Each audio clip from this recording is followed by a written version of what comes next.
J'ai découvert du coup les lettres hébraïques dans un stage que j'avais réalisé et elles ont été présentées justement par le biais de l'analyse de l'énergie du prénom.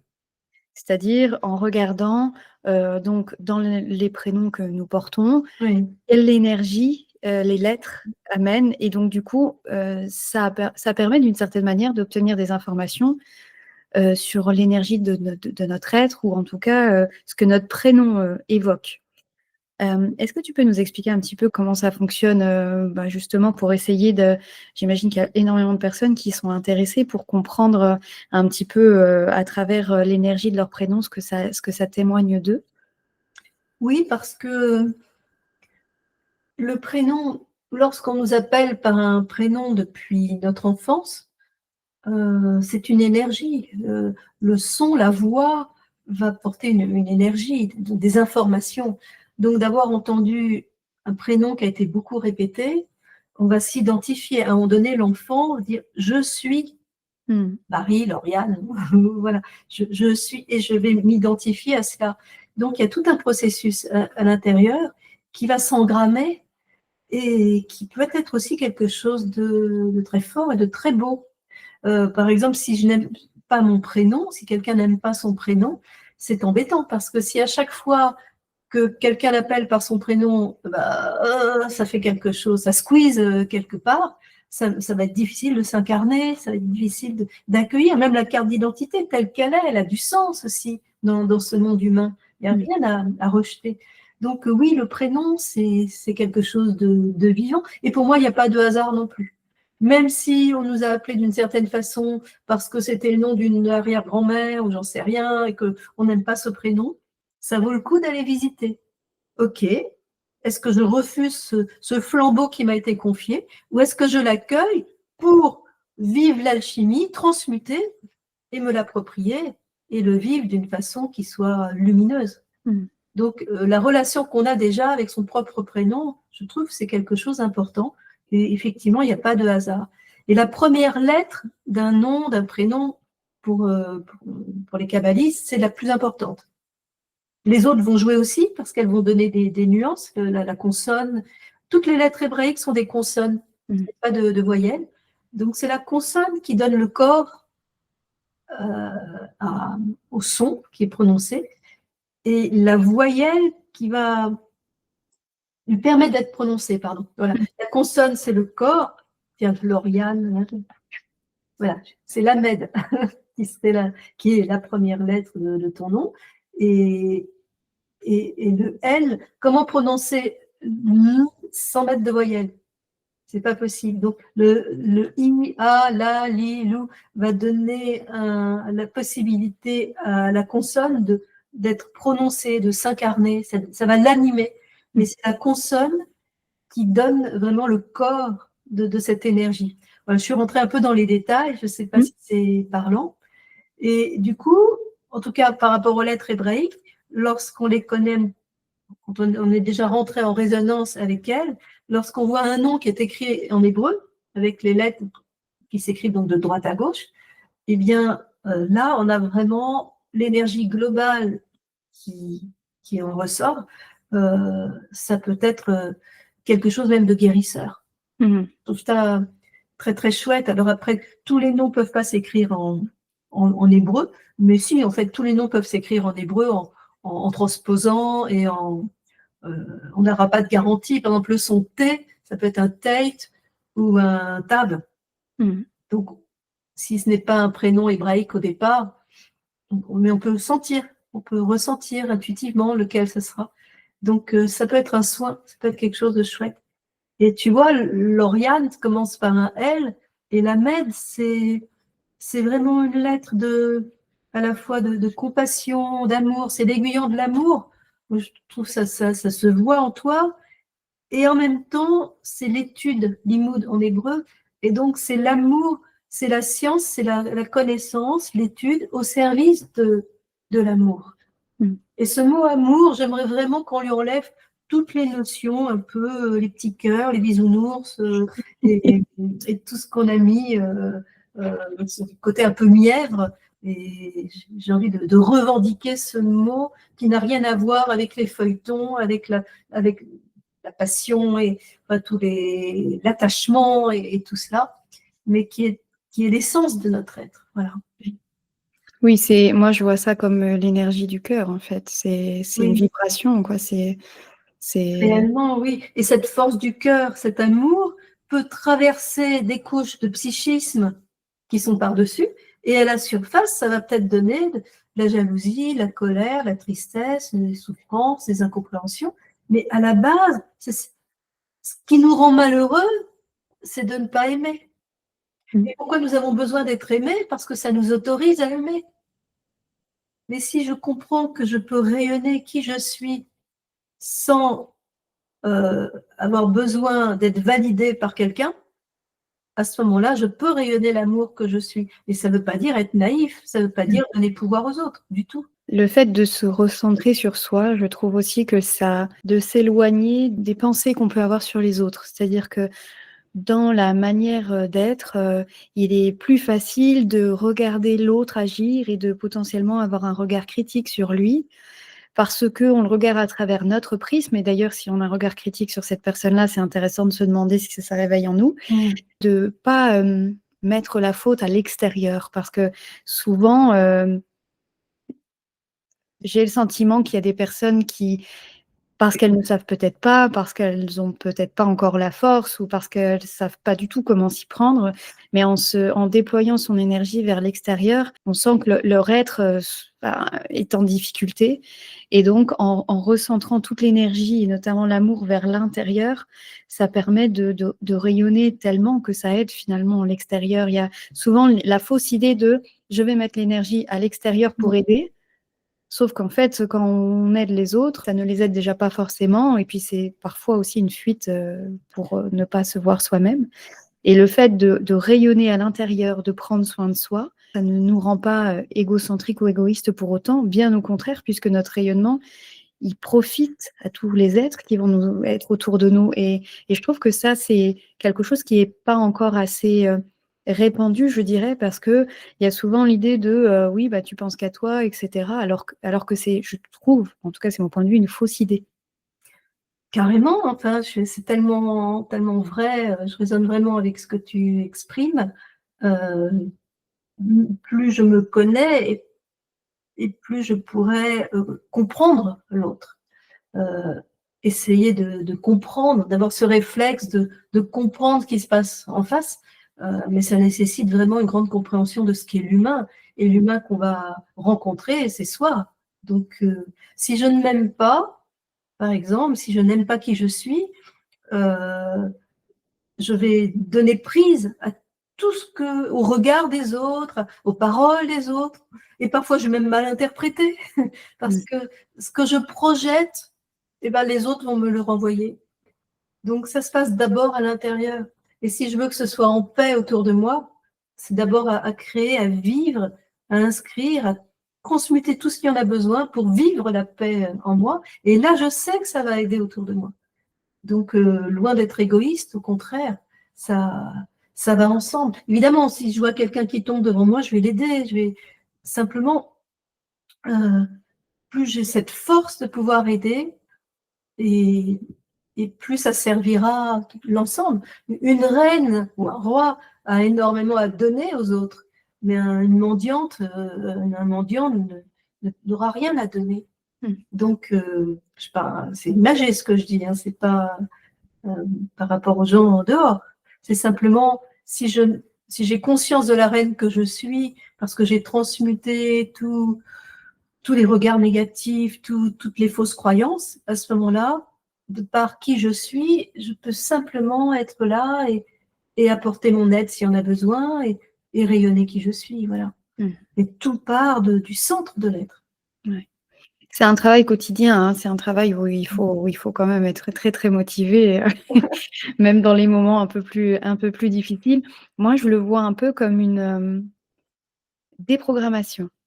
Ouais. Et en fait, alors moi, c'est ce que je fais pour me donner la possibilité de me séparer de ce qui ne m'est pas utile pour pouvoir avancer. Et en fait, ça nécessite d'oublier ou de se dire au revoir à toutes les croyances qu'on a pu avoir, à tout ce qu'on nous a transmis, pour se reconnecter avec son être profond. Parce que finalement, ce sont souvent nos croyances qui nous entravent, nos peurs, les mémoires, etc. Et donc, il y a un vrai travail à faire qui se fait sur, à mon avis, un certain nombre d'années. Hein, ça se fait pas en claquant des doigts, mais qui est tellement intéressant parce qu'au fur et à mesure que les choses on s'allège, on va dire, ou en tout cas qu'il y a des choses qui partent, on peut percevoir un peu comme une lumière, ou en tout cas quelque chose qui est très très beau en fait quand ça se dévoile progressivement. Mais oui, je dirais aussi le mot travail, oui, bien sûr, et puis oui, c'est un engagement intérieur. C'est un engagement parce qu'on sent que c'est le sens de notre vie. Et en même temps, j'ai envie de dire, c'est un rendez-vous d'amour. Pour moi, ça ne peut être... je le vis plus comme un rendez-vous d'amour que comme un travail. Parce que si je le vis comme un travail, pour moi, hein, en tout cas, je n'ai pas, je le vivrais peut-être plus comme un devoir, comme une obligation que je me donne, tu vois, comme une discipline, quelque chose comme ça. Alors que moi, je préfère, mais ça, encore une fois, c'est individuel, mais je me vois un peu comme un scientifique avec sa blouse blanche dans son laboratoire. Oui. Et au fond, tout ce que je vis, ça fait partie de l'expérience. Oui. Et le fait de vivre comme ça me permet de le regarder, tu vois, de dézoomer, comme tu disais, et je regarde l'expérience en cours. Et si le scientifique est amoureux de sa matière première, alors là, c'est encore autre chose, c'est un alchimiste. Et l'alchimiste, il aime sa matière première, il est devenu un avec elle. Tout ce que va vivre la matière première, il va la vivre. Je parle même de l'alchimie opérative, tu vois, quand c'est vraiment une matière première minérale ou végétale. Donc, dans ce rendez-vous d'amour, je ne me juge pas et je m'accueille moi-même avec mes faiblesses, tout ce qui râle encore, tout ce qui est fatigué, tout ce qui est susceptible, tu vois, tout ce qui fait mon humanité. Et ça me permet d'y mettre une tendresse et de m'accueillir moi-même avec ça. C'est OK. Je m'autorise à vivre cela. Et ce qui compte pour moi, en tant que scientifique dans mon laboratoire, c'est de le regarder.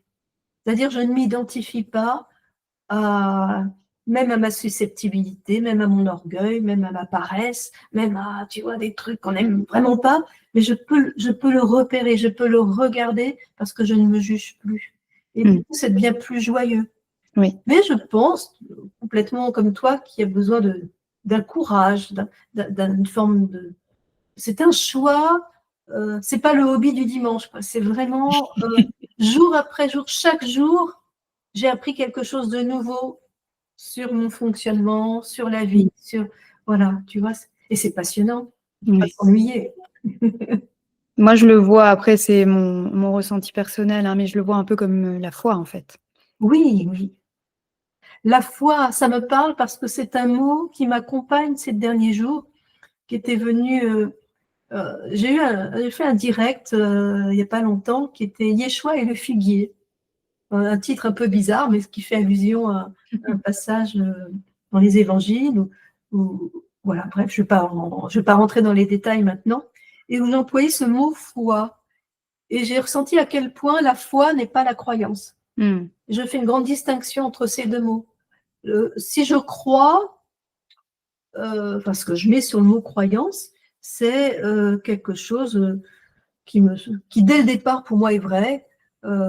C'est mon choix de croire ça. Ok, ça c'est comme ça que je vois les choses et tout. La foi, pour moi, avec ce que je mets sur ce mot, hein, parce que finalement, voilà, je ne suis pas un dictionnaire, mais la foi, telle que je le vis, ce mot, c'est la certitude en la puissance de mon âme, de l'être souverain que je suis. La foi déplace les montagnes, tu vois. Et cette foi me permet de retirer tout pouvoir aux autres parce que je retrouve mon pouvoir. mon feu, ma puissance de vie dans mon royaume. Mm. Mon royaume, c'est-à-dire mon corps, ma vie, mon être, mon quotidien, mes corps. Tout cela, pour moi, je l'appelle le royaume en tant que reine. Voilà, c'est un peu de mon langage. Et cette foi me permet de garder la porte ouverte à la grâce et de vivre les événements qui me tombent dessus, ou ce que je vois, ou ce que je vis moi-même, ou une parole désagréable, une déception et tout cela. Ma foi n'est pas posée en ce qui est extérieur, mais dans l'être éternel que je suis et que nous sommes chacun. L'humanité a oublié sa véritable essence. Mm. Et c'est en cela que ce serait vraiment génial qu'on puisse tous avoir la foi dans qui nous sommes. Tu vois, au-delà de la confiance en soi, bon, c'est Oui. proche, mais j'ai la foi dans l'être que je suis. Oui. Et je choisis de retirer tout pouvoir à ce qui n'est pas cette conscience. Voilà. Et toi, dans ton parcours, alors j'ai lu ta présentation sur ton site où tu disais que au départ, la voie que tu as prise et qui tu es aujourd'hui, c'était pas forcément la grosse évidence. Est-ce que tu peux nous expliquer comment tu as évolué, comment tu as perçu la vie, comment tu t'es connecté à tout ça, comment ça s'est passé? Mon propre parcours, il est un peu bizarre, puisque donc je suis née dans cette, avec le téléphone à la maison, tu vois, avec une mère médium et tout ça.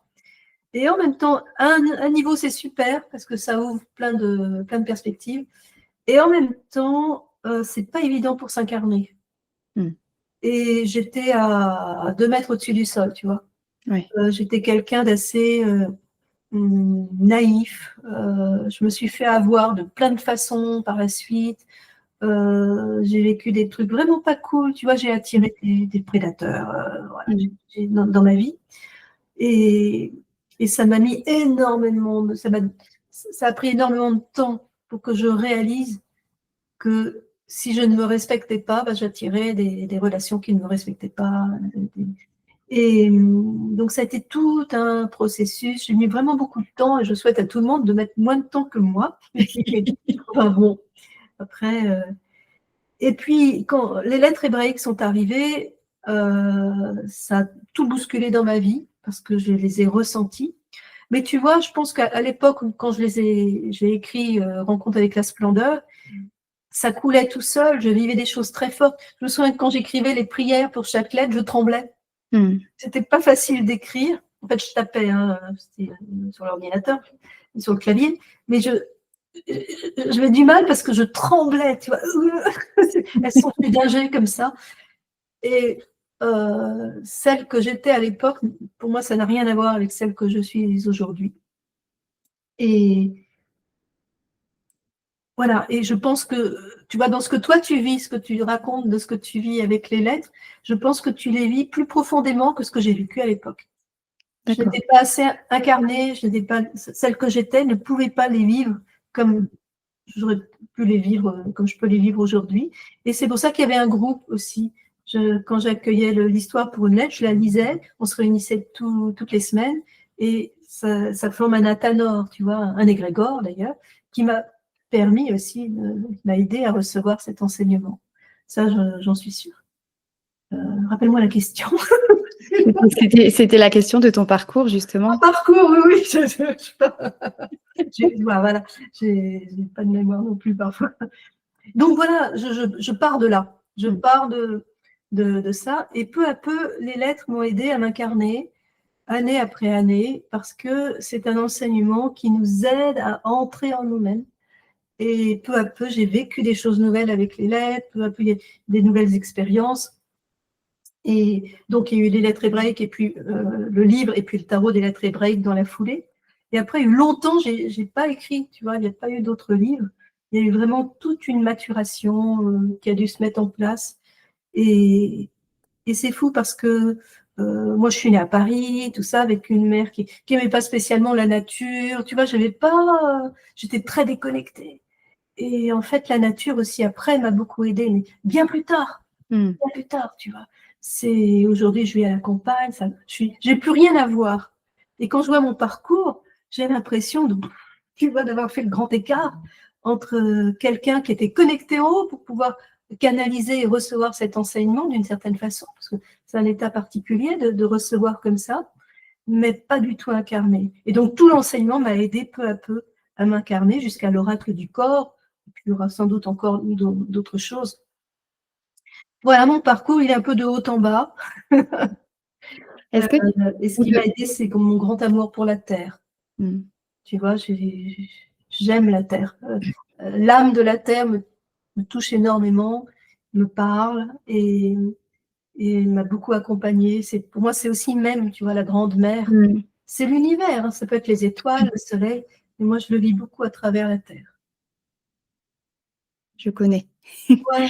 Moi aussi, je ressens plutôt bien les énergies. Je me suis connectée plusieurs fois sans forcément l'avoir cherché. Et en effet, c'est une énergie très, avec énormément d'amour, très enrobante, je dirais. Oui.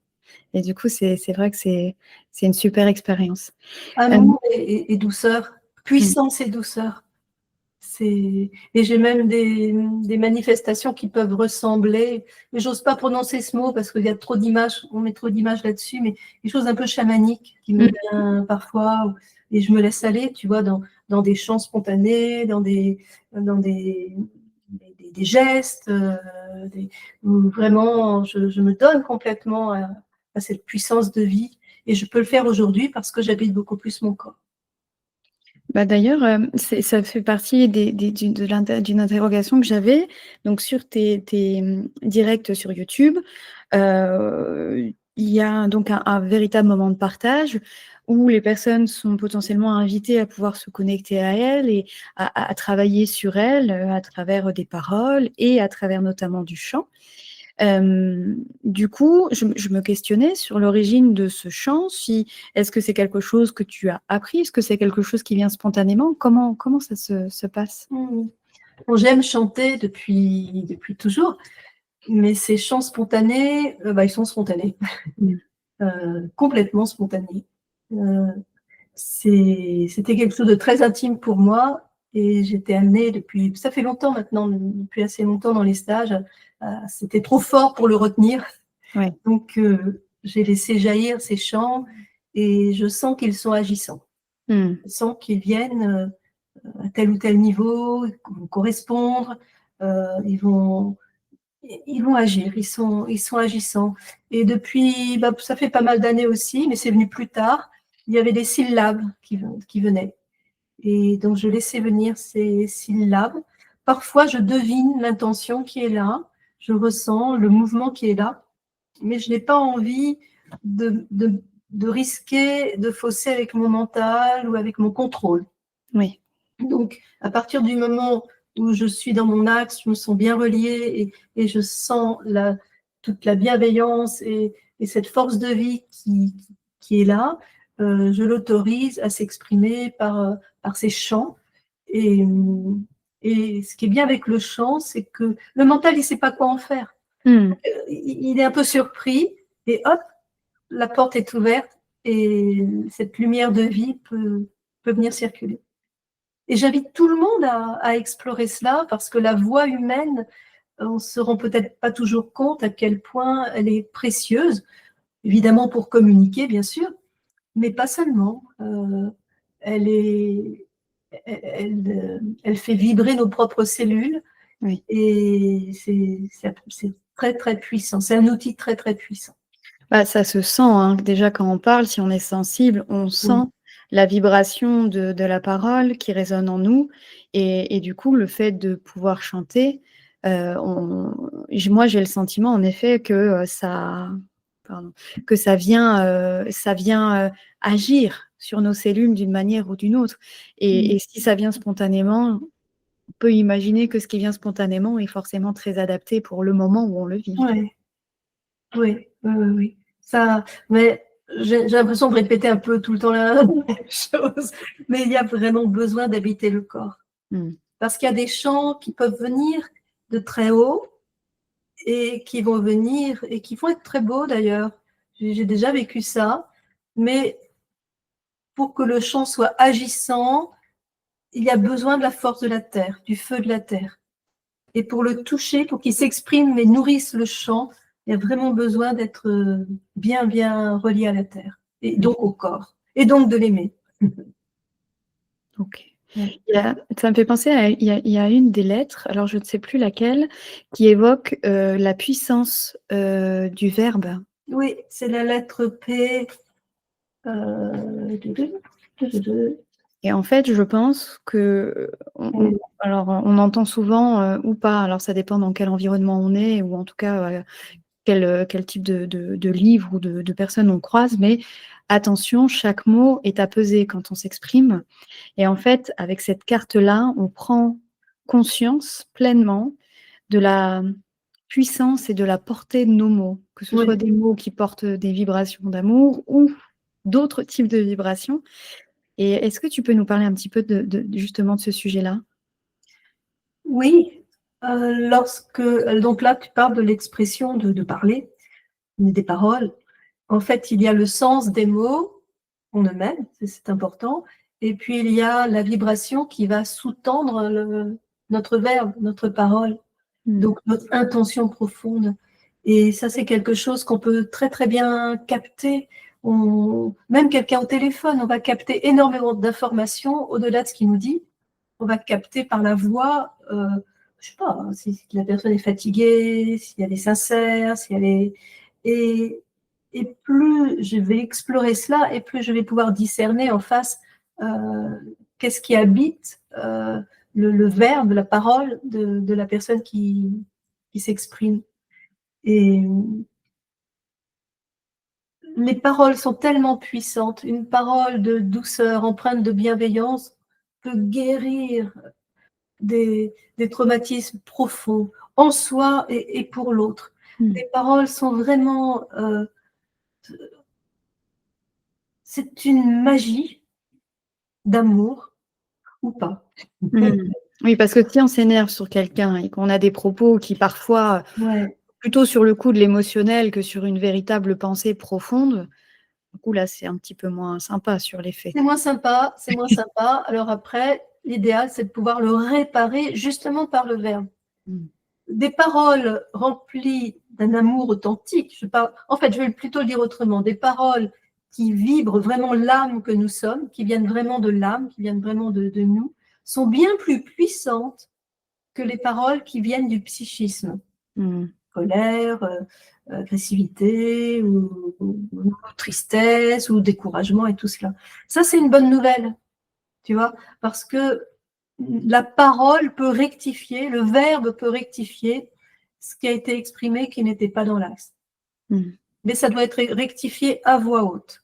Oui. Idéalement, si c'est dans une relation à 2 ou 3, enfin. Et sinon, on peut le faire à voix haute en étant seul, mais on s'adresse vraiment à l'âme qui est là.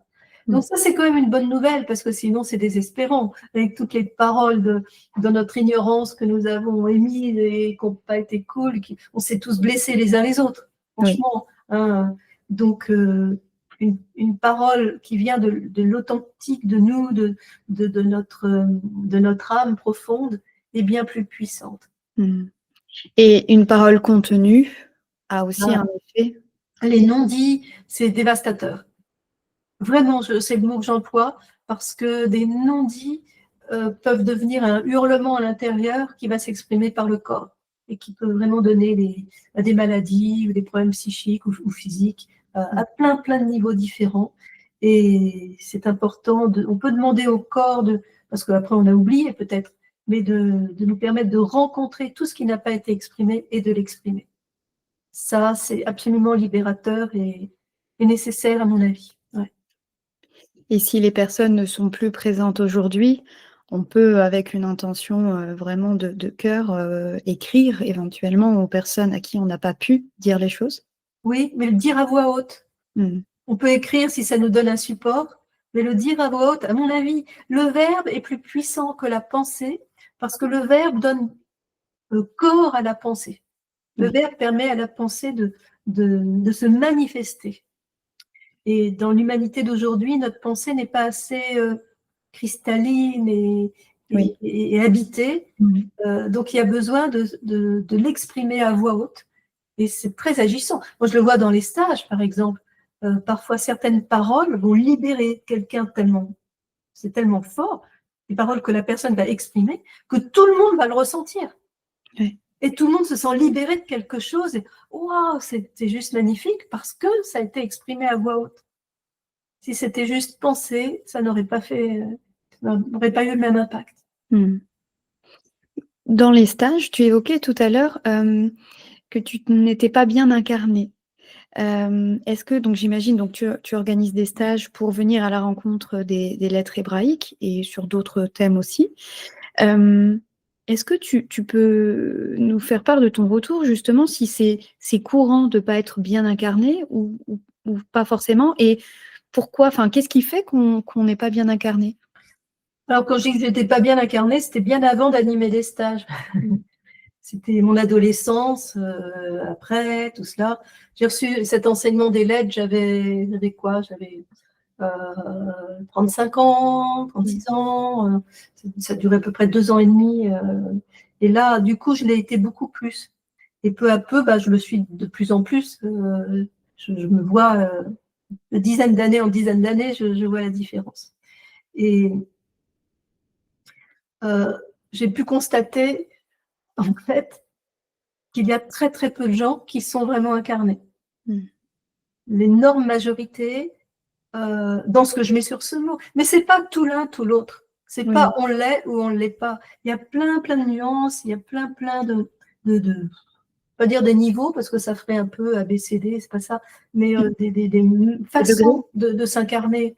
Il y a des gens qui vont être très incarnés à un niveau physique parce que, je sais pas, ils sont nés dans une ferme à la campagne. Enfin, c'est un peu cliché mon truc, tu vois, mais on sent qu'ils sont bien liés à la terre. C'est une force, c'est génial. En général, c'est des gens qui tombent rarement malades, qui sont, tu vois, il y a une force de vie qui est là, Oui. une force de nature, naturelle, et puis qui sont gênés à d'autres niveaux qui empêchent leur âme de s'incarner pleinement, tu vois. Il y a plein de nuances là-dedans, mais globalement, ce que j'ai pu constater, d'une façon générale, c'est qu'il y a beaucoup plus, dans les corps énergétiques, il y a beaucoup plus d'énergie autour de la tête, autour du buste, qu'au niveau du bassin, au niveau des jambes et des pieds. N'en parlons pas.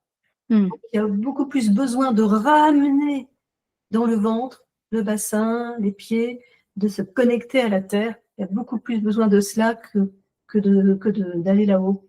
Mmh. Donc oui, je pense que c'est global. Et ça se comprend parce que tout simplement, les vies sont difficiles et qu'on a été...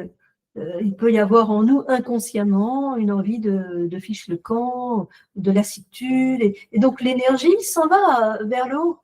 Tu Ouais. vois. Donc, et le verbe peut aider à s'incarner. Ça fait partie des outils aussi.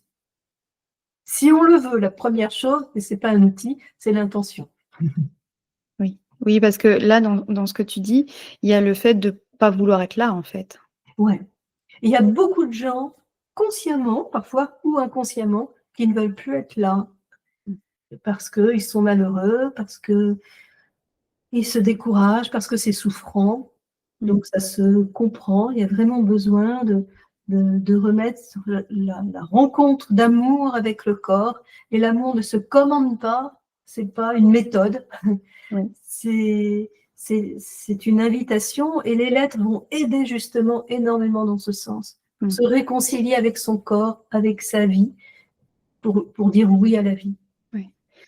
C'est vrai qu'on a beaucoup, enfin, aujourd'hui, j'ai l'impression que tout le monde peut apprendre tout, mais dans cet univers-là, le fait de venir retrouver un petit peu ses propres vérités et son propre être, là, malheureusement, il n'y a pas vraiment de mode d'emploi ou en tout cas de technique et du coup, ça peut amener des difficultés parce qu'en fait, ça demande vraiment de sortir de la manière dont on nous a appris qu'il fallait apprendre Ouais. pour, venir retrouver, des clés qui nous sont propres et qui sont uniques et ça, c'est pas toujours évident et c'est ce qui fait qu'on aura tendance à aller chercher de l'aide extérieure pour dire: «Eh, viens me dire comment ça fonctionne à l'intérieur». Alors que sur le principe, c'est quand même un peu étonnant. C'est-à-dire qu'aller demander à une personne extérieure pour savoir comment moi je fonctionne à l'intérieur, ça prouve qu'on est profondément déconnecté et que du coup, il faut trouver, peu importe, l'outil, qu'on choisit, ou même pas d'outils, ou en tout cas la méthode, ou en tout cas l'approche. Il y a un vrai enjeu de pouvoir se retrouver avec soi-même pour justement vivre pleinement et vivre certainement de manière un peu plus légère ou plus belle. Moi, j'ai toujours eu le sentiment de voir la vie sous un angle très, très, on pourrait dire optimiste, mais ou en tout cas de voir la beauté un peu partout. Oui. Mais c'est pas toujours le cas, et je pense, en tout cas, je présume que quand on avance dans un chemin vers soi, on est capable de voir beaucoup plus la beauté dans tous les instants, en fait. Oui, c'est tellement précieux de pouvoir, même quand c'est difficile, même quand ça ne va pas, de voir la beauté là où elle est, de s'en nourrir. Euh, Après, c'est ce que j'appelle la souveraineté, c'est-à-dire de ne pas donner pouvoir à qui que ce soit, même à un thérapeute, même à je sais pas, moi, un enseignant. Et je le dis moi-même quand je parle sur YouTube, ne me croyez pas. C'est une invitation à explorer, à vivre une expérience et vous sentirez vous-même. Vraiment, c'est tellement important. Je m'en fous, moi, qu'on me croie ou pas, qu'on me fasse confiance ou pas. C'est pas la question. C'est vraiment il y a une porte qui s'ouvre à chacun de ressentir. Ça me convient ou ça me convient pas. Il existe tellement de choses aujourd'hui.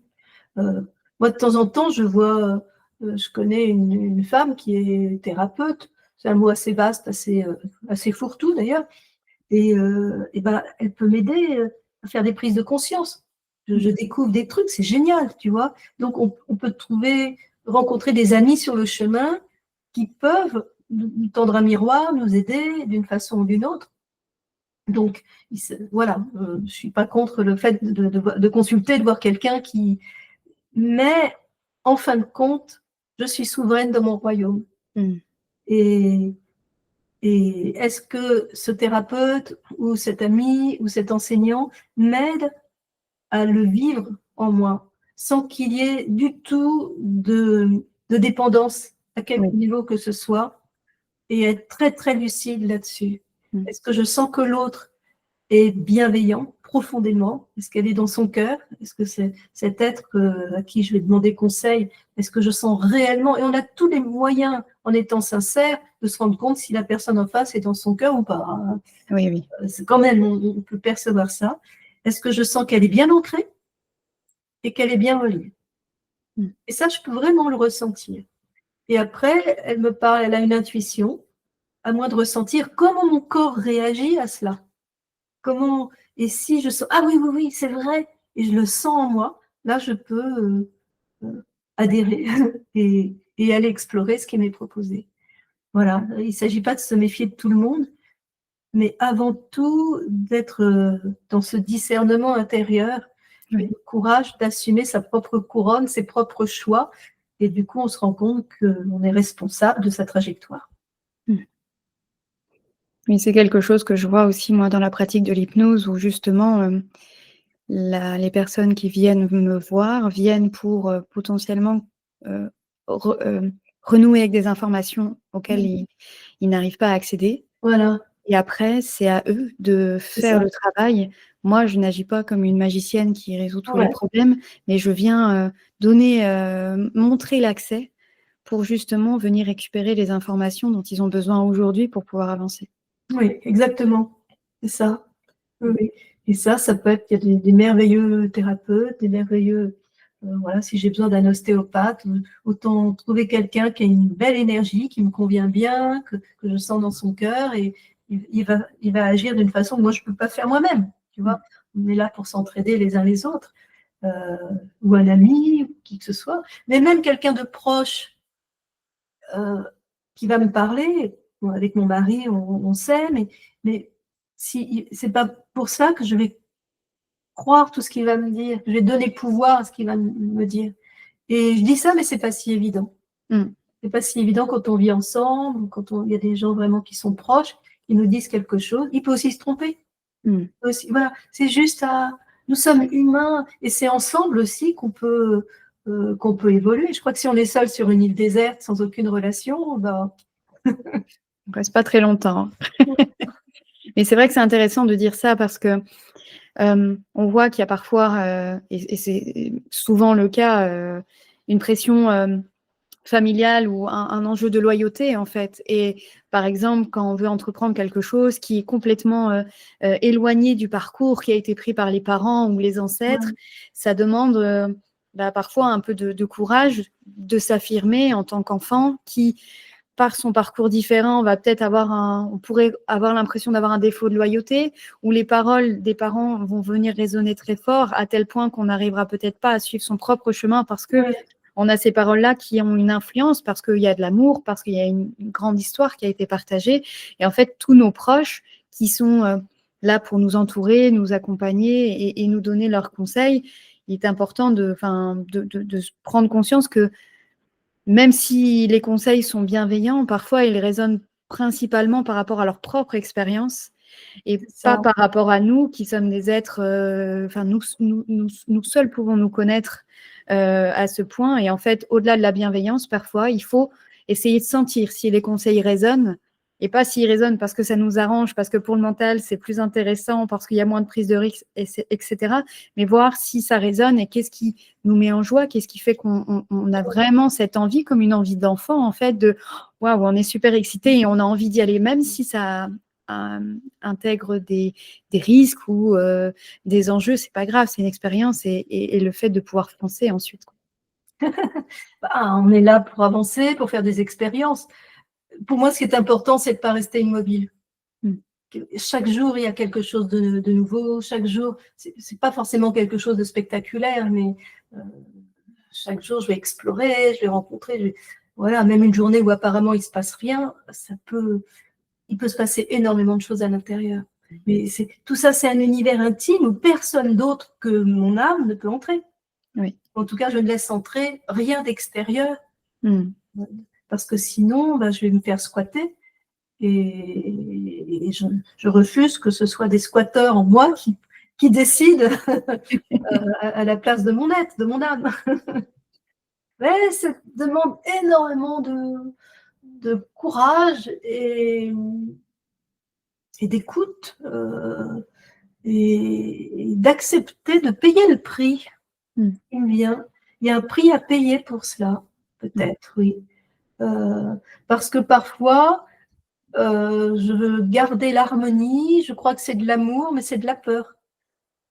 Et lorsque j'en prends conscience profondément, le prix à payer, c'est peut-être que ça ne sera pas si harmonieux que ça sur le plan extérieur, de se mettre en harmonie avec qui je suis. Mais voilà où est ma priorité. Ça demande toute une grande sincérité, je crois. Ouais. Est-ce que tu as des conseils à donner pour les personnes qui ont envie d'entamer ce type de démarche ou qui sont en cours et qui parfois ont des difficultés finalement à rester ancrées, qui ont des énergies un peu trop fluctuantes parce que c'est difficile, comme c'est un peu nouveau, il y a des fois ça fonctionne, puis des fois il y a des énergies anciennes qui reviennent. Est-ce que tu as des conseils ou des pratiques qu'on pourrait leur conseiller? Je ne suis pas très pratique dans le sens où je pense que ça peut être différent pour chacun et à chacun de ressentir. Pour moi, il me semble que la base, c'est la sincérité. Et cette authenticité va me permettre de regarder mes résistances, de regarder mes peurs, de regarder tout ce qui en moi n'a pas forcément envie d'aller dans cette direction. Et c'est OK, il n'y a aucun jugement. Cette authenticité implique que je ne jugerai pas ce que je verrai en moi. Ça, je pose ça. C'est vraiment mon conseil, pour moi, il me semble le plus important. Et à partir de là, à chaque pas, dans cette authenticité, je pourrais accueillir ces informations que je ne voulais pas voir avant, de voir mes faiblesses, de voir là où j'ai peur, là où il y a des mémoires, là où il y a des colères, là où il y a encore une amertume, là où il y a tout ça, et que j'ose l'accueillir, j'ose ouvrir la porte de mon propre cœur à toutes ces dossiers non résolus, ces mémoires, ces émotions, tout ce qui a été là. À partir du moment où je fais ce choix d'une façon déterminée, en moi, dans une grande authenticité, alors là, c'est chacun aura son chemin unique. Il n'y a pas de chemin, il n'y a plus de chemin. Chacun tisse sa trajectoire. Le chemin, il est sous nos pieds. Et il peut y avoir des conseils, oui, accueillons, écoutons, et après on le passe au crible de son ressenti, de son discernement, avec une grande authenticité. Une grande aide, toute simple, c'est pas une pratique, mais puisque si tu me demandes un petit truc, on parlait du verbe, de la parole, c'est lorsque je ne sais pas, lorsque je doute, je me mets voilà, seule dans un endroit où je me sens bien, en sécurité, et j'exprime à voix haute une intention, et je vais ressentir comment ça résonne dans mon corps, comment je me sens, l'écho de ce que je viens de dire. Est-ce que je le sens dans mes cellules? Est-ce que je sens que non, finalement, je ne le sens pas? Après, je peux exprimer une autre intention ou le contraire et voir comment ça résonne. Et de parler à voix haute, c'est un bon truc pour, surtout au début, pour ne pas se tricher, pour pas tricher, ne pas se mentir à soi-même. Voilà le conseil que je donne. Et à partir de là, yallah, c'est la vie, tu vois, qui je rencontre quelqu'un, j'ai quelque chose à faire, il faut que je paye mes impôts, faut que je fasse, tu vois, tout ce qui fait partie du quotidien, comment je le vis? Et c'est ça que j'appelle le scientifique dans son laboratoire, retrousse ses manches, et à partir de tout, ça fait feu de tout bois, tu vois, tout ce que je vis, une émotion, un truc, un machin, dans mes imperfections, dans tout cela, ça va m'aider à me rencontrer moi-même. Parce qu'au départ, je ne me juge pas et que j'ai choisi d'être authentique, de ne pas me mentir. Voilà, le conseil que je pourrais donner. Très, très bon conseil, hein. J'ai tiré une carte tout à l'heure de l'oracle du corps. Et du coup, je me dis qu'en plus, ça va être vraiment une carte qui me semble assez idéale pour clôturer cet épisode. La gratitude. Oh, elle est belle, hein. La gratitude.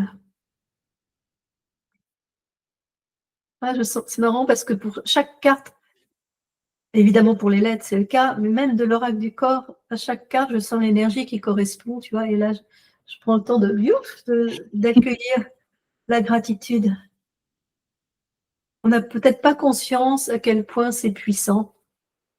Et cette carte nous aide à dédramatiser, à enlever de l'importance à tellement de préoccupations. Alors oui, parfois il y a des gros trucs, c'est vrai, mais parfois on s'énerve, on n'est pas bien, on ferme la porte de son cœur, parfois pour des broutilles ou des trucs qui nous agacent ou des fatigues ou des machins et tout ça. Et on en oublie cette gratitude. Gratitude pour mon cœur qui bat, gratitude pour ce cadeau incroyable de la vie, gratitude pour mon verbe, pour la possibilité de chanter que j'ai, gratitude pour ma capacité de bouger, de danser, de lever les bras, de dessiner, d'écrire, d'avancer. J'ai un corps extraordinaire qui me permet de vivre tout cela. Rien que ça s'appelle la gratitude. Gratitude pour l'air que je respire, gratitude pour le vent. En ce moment, il y a beaucoup de vent d'ailleurs. J'aime aller dehors et ressentir qui me traverse et je le laisse emporter aussi, tout ce qui... Et cette gratitude m'aide à ouvrir la porte du cœur. Et je crois que c'est dans cet espace du cœur, en ressentant cet amour pour le vivant, que l'on peut trouver le bonheur. Donc, la gratitude ne se commande pas non plus. Je ne vais pas me dire, c'est pas la méthode Coué non plus. C'est pas parce que je vais dire merci, merci, que je vais le vivre, mais je peux l'induire. Je peux la choisir, je peux l'inviter, je peux me mettre à sa disposition pour accueillir cette gratitude qui est au fond une grâce, qui est un cadeau. La gratitude en elle-même, c'est un cadeau. C'est un cercle vertueux, tu vois. Oui, oui, qui est très agréable, hein, quand on est vraiment dans une vibration de gratitude, on ressent en fait, on donne, mais on a l'impression que cette vibration qu'on diffuse, elle nous revient aussi, hein. Oui, de voir tout ce qui est donné par la vie, à quel point nous sommes aimés immensément aimée. Et c'est pas parce qu'un tel m'a dit un truc pas sympa et qu'un tel ne m'aime pas que ça devient mon univers. Je suis aimée dans mon essence même, dans qui je suis. Par définition, je suis là, je respire, je suis aimée. Et la gratitude m'aide à m'ouvrir à cet amour, à en prendre conscience, à le vibrer, à le laisser me parcourir complètement, tu vois. La gratitude me ramène au cœur. Voilà. Donc, ça me paraît essentiel. Très beau message de fin.